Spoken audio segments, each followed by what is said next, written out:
It's all yours. Thank you very much, Jenny. Thank you. You're welcome. Well, David? I feel like the last person to ask what you're thankful for at a prayer meeting. They've already said all mine. That's right. I'll retailer my remarks. But, Sister Claire whispered time a minute ago. It's like asking a Baptist preacher to say something in 10 minutes. I'm reminded of the story, the preacher that would always put his watch on the pulpit, and the little boy asked his daddy, "What does that mean?" And the daddy said, "Absolutely nothing." But I will contain within 10 minutes, I promise you that. I came to this event through the invitation of Sister Claire, I guess as most of us did. But I have to back up to explain how I got an invitation from Sister Claire, whom I did not know until probably the week or two before the conference. I sort of backed into this. I mean, as a person of faith, this was not, and I don't mean to appear religious in this at all. It's just the way I entered this. It wasn't like I made a decision to become environmentally sensitive and get involved in that movement. Actually, through my contact with Gethsemane, and the monks of Gethsemane, rather, I read a book by a monk about 1,500 years ago. I didn't read it 1,500 years ago. He wrote it 1,500 years ago. Saint Benedict's Rule, which I'm sure many of y'all are familiar with. But in that book, his rule, he didn't want his monks just to be involved in prayer or spiritual reading, but he wanted them to work with their hands. In fact, he said when they work with their hands, they are, as our fathers and apostles did, they are truly monks. So I thought, I need to have a more balanced life. So I decided several years ago to plant a garden, and that was the beginning of my sensitivity to what I call the spirituality of the land. I'm part of a generation, maybe some of you are, where we have become disconnected from the land. And I mean, I knew that vegetables and fruits didn't actually grow in Kroger. I just didn't know where they come from, or came from, or nor was I particularly concerned where they came from, or what they put on them, or how that affected me. But as I planted a garden and went through a couple of seasons of that, I became connected to my little plot of land, and I took more land, and my wife pretended not to know that I was doing that to the yard, but I turned more grass in the lawn, and I even had a song for my plants to the tune of "Rise Up, O Men of God."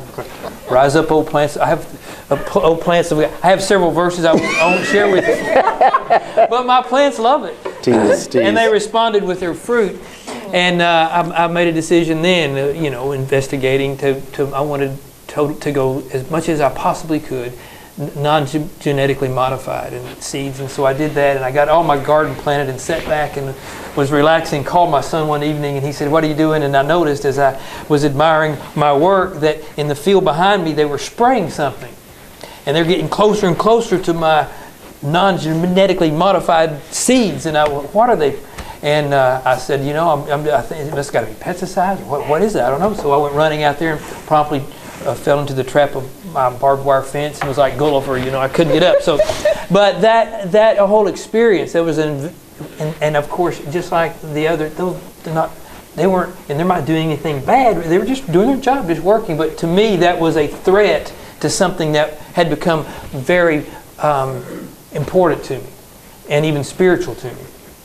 And there was a spiritual connection to that land. And then several months later, along came the bluegrass pipeline, and then the Sisters of Loretto's response to that. And for some reason, my garden became, for me, sort of a microcosm of the land, of what we have been given. As I call, you said stewards, I think of us as we're just sort of renters. This isn't our land; it's God's land. He owns the cattle on 1,000 hills, but also the land under those cattle. And so we have a responsibility. So this led to my being on a bus with a group of nuns and and going to Frankfurt and making a statement to Governor Bashir. And from that came my invitation to this conference. So when I came to this conference, I really am, I want to say of the three panelists, and I'm not misinformed, I'm just probably the most uninformed. So everything I took in, and I'm sure you'd agree, everything I took in was informative, but at the same time, it was challenging. You know, and I came back from the conference. I left that conference enthused, but at the same time overwhelmed. But something Sister Claire, and this is why I went to the conference, she used that little phrase, this will help you connect the dots. Well, I've just been to the, you know, and made a statement with the nuns of Loretto, and was in spirit with them, and with Sister Claire, and your movement there as well, and your responsibility for that, and all you're doing. But I wanted to know, how can I connect the dots? And this really helped me to do that. So I came back from the conference with this feeling of a combination of enthusiasm, being overwhelmed. And I sit down, I want to watch the evening news and relax a little bit. And Ann Thompson did a bit, I think it was, I don't know, CBS, anyway, NBC, Channel 3. Unbearable Neighbors. And basically, it was a story. There was this, I think the night after I came back from the conference, talking about how people would go up to a certain town in Canada, Churchill, and watch the polar bears who would reside there from late June into November, when the ice would melt and the ice would reform. Problem is, the ice is not reforming, so they're another month there, and the bears are getting hungry and getting in and eating food from people. And one of the scientists in charge of Polar Bear International said his greenhouse gases are threatening the existence of the polar bears. And suddenly the dots were connecting for me. This was what the first speaker, Avery, spoke about, or talked about. One of the points he talked about, positive feedback loops associated with the Earth's climate, where basically a positive feedback loop is an effect that makes itself worse, so that ice melt is one of those. And as the ice melts, and actually it accelerates the warming of the Earth. And I won't go into all the reasons for that, but that's part of the connecting of the dots. Avery, what I liked about him, I think the same thing that James was alluding to in some of what he said, there has to be he spoke of a paradigm shift that has to occur, so that we're not just seeing nature or the earth through an economic lens, but through what he called an ecological one.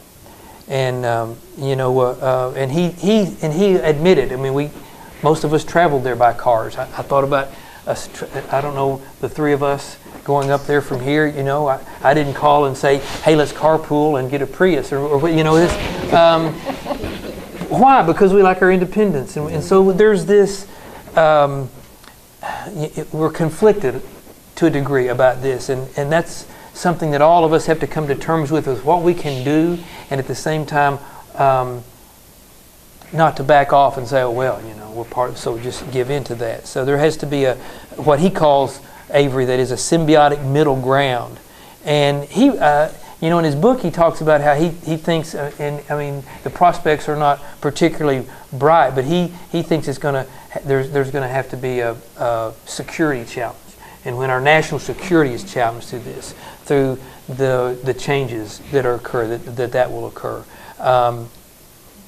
And maybe that's the only change is difficult. It's difficult for all of us.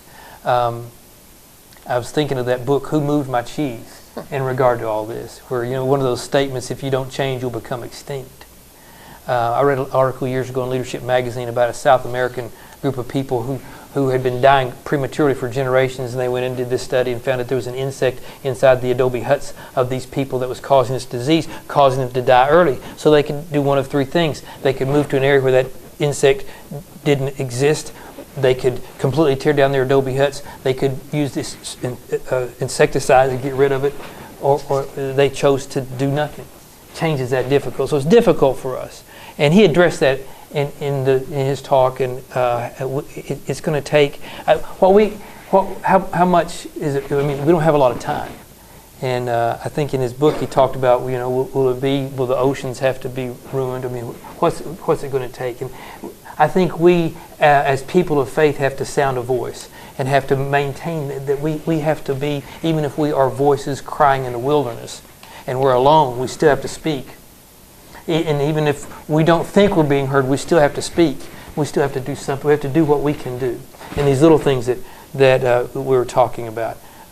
Sarah Lynn Cunningham gave some real practical applications about some of the things, that we can do. And not to push back in a sense of an accusatory way, but to be the change and lead the change. So People need to know what's in it for them. I want to just allude to something that we had mentioned. Dr. Paul Simmons said he's at University of Louisville Medical School now. Was at Southern Seminary. In fact, was there back in the days when I was there. But particularly in my faith tradition, there is and he talked about this briefly, but we don't want to.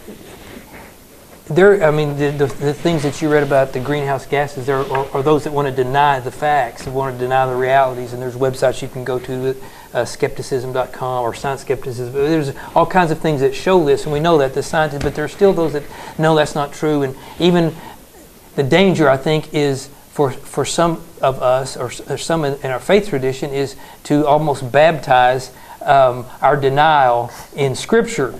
And he alluded to this, and it's a huge or a bigger movement from my perspective, because it's part of my background, because I remember reading the book when I was in high school, Like Great Planet Earth. And then it was popularized even more recently, the Left Behind series. And I'm talking about a whole form of dispensationalism that diminishes the desire to do anything with the environment, to improve the environment at all. It's a certain interpretation of the end times, whereby we are raptured out of all this mess. And so why bother? It goes back to a guy named J. N. Darby, early 1800s, popularized in the late 1800s, when an evangelist named D.L. Moody, the time is near, and the ideas will be raptured out of this mess that we're in before Christ returns. And just to give you an idea of this, John Hagee, not too long ago, 17,000 member Cornerstone Church in San Antonio. Mark it down, take it to heart, and comfort one another with these words. Doomsday is coming for the earth, for the nations, for individuals. But for those who have trusted in Jesus, we will not be present on earth to witness the dire time of tribulation. And it's just a way of another way of denying, so that I don't have to do anything about it. I'm going to be out of here anyway. And that's something that we have to address, I think, as we are the change, as we are the people that know we are about loving the world that God loves, and that includes the earth. Well, in conclusion, the Baptist preacher, in conclusion. It's time for the altar call. The definition of optimism is when the preacher says in conclusion, Mama actually puts her shoes back on. I left it with, as I said, with the incentive to do something, and there are some hands-on things to do. Having recycling, having a compost pile, small things, changing the way we do our light bulbs, and there's hope for the future. I think there's hope, and I think there are things that are happening on the horizon that will help us move forward. But I'm reminded of the story of the granddaddy that was walking along the beach with the thousands of starfish on the seashore, and he'd pick up one and throw it into the ocean, pick up another, throw it in the ocean.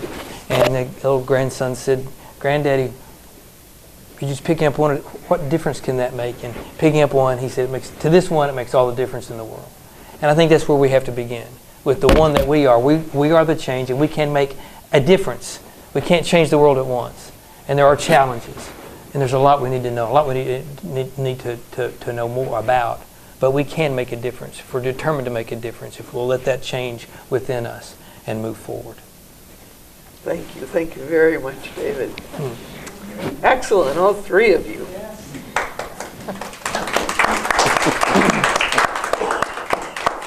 See ya.